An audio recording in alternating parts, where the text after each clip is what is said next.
Hello, my friends. Today I'd like to talk about something I like to call keeping a flat affect. Now, this is something that we used to practice in Ultimate Frisbee when I played that back in high school and college. Oftentimes, something that I observed would happen with our team, or something that we observed, is that we would get very streaky and go on these runs during games, and our emotions were always either high or low, and there wasn't really an in-between level. To give you an example, we might start out a game and the other team might score 3 or 4 points in a row, and we'd get really down, dejected, everyone's hanging their heads, and the energy was just really not in a good place. And then we would suddenly go on a run, score a bunch of points, everyone would be ecstatic, jumping up in the air, super excited and hyped, and sometimes that would actually lead to negative consequences, because when you get too hyped, on the next point, we might play a little bit looser, we might not be as attentive as we would if it was a really close, tight game. So this is a lesson that I've carried over to bodybuilding and to fitness as well, and I can give you a couple examples of why it's good to try to generally keep a flat affect and emotionally not get too hyped up about things, and then also not get too dejected or low or saddened by things that you experience or that happen to you.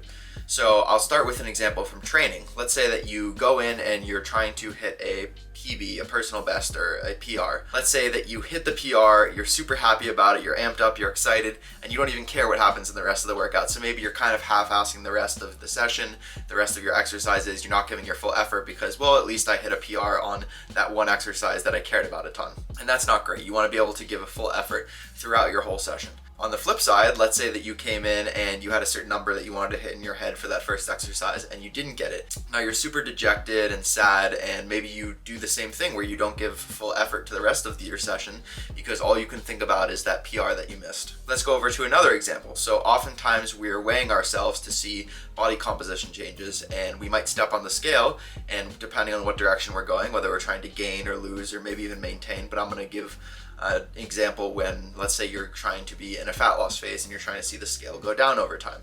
Let's say that you have one day where it spikes up super high. Maybe you had a bunch of salty food the previous day, and so you're holding on to more water and the scale weight is a lot higher. You might see that number and freak out and think that you have to change a bunch of things, when in reality it's just a fluctuation. And if you stick to your plan, then one day is not going to make a difference at all. And maybe because of this kind of spike, you decide to go super restrictive and cut a bunch of food and up the cardio, and then suddenly you find yourself super worn down and you can't adhere to it anymore, and you break, and then you kind of just say screw it, and you're not doing any of those kind of healthy habits anymore. Or you do all of that immediately after you see the weight spike up. You're like, oh, it spiked up 3 pounds, so I just gained a bunch of fat, so there's no point in doing anything. Conversely, let's say that you see the scale drop off a bunch. You're super excited, and so maybe you give yourself more leeway than you should, and you think, oh, I can have a piece of that, and maybe some of the habits that you've built start to slide for that day. The best thing that you can do in this example is to just view the scale data as what it is, data, and look at it from a more long-term view, a more top-down view. So maybe you're looking at weekly or bi-weekly or even monthly averages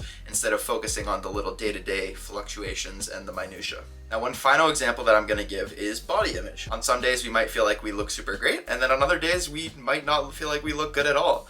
That's going to happen, and we should try not to buy into any one thing. I had a client who recently talked to me about how sometimes he feels like there's certain areas of his body that he really doesn't like, and then another day it's another area. And I said to him, well, I think that kind of speaks to the non-objective reality that is our body image. One day it's one thing, one day it's another thing. And that doesn't mean that there's anything wrong with us. It just means that we're always looking at flaws and little ways to nitpick. And yes, we should celebrate our bodies when we're feeling great about them, but we don't want to get too hyped up or too high on that, because one, that could either affect the decisions that we make thereafter, or then when we have more of a negative body image day, then it's really going to feel like a crash coming down from that high. So I think in general, it's really good to try to keep a generally positive but mostly flat emotional state when it comes to fitness and things that are a little bit more volatile in nature, that have the ups and the downs. The more that you can kind of stay centered, when you have those downs, you'll be able to center yourself, and equally when you have those ups, you'll be able to temper them a little bit more, knowing that eventually there are going to be dips again, and that's okay because you'll just get right on back to baseline as soon as possible.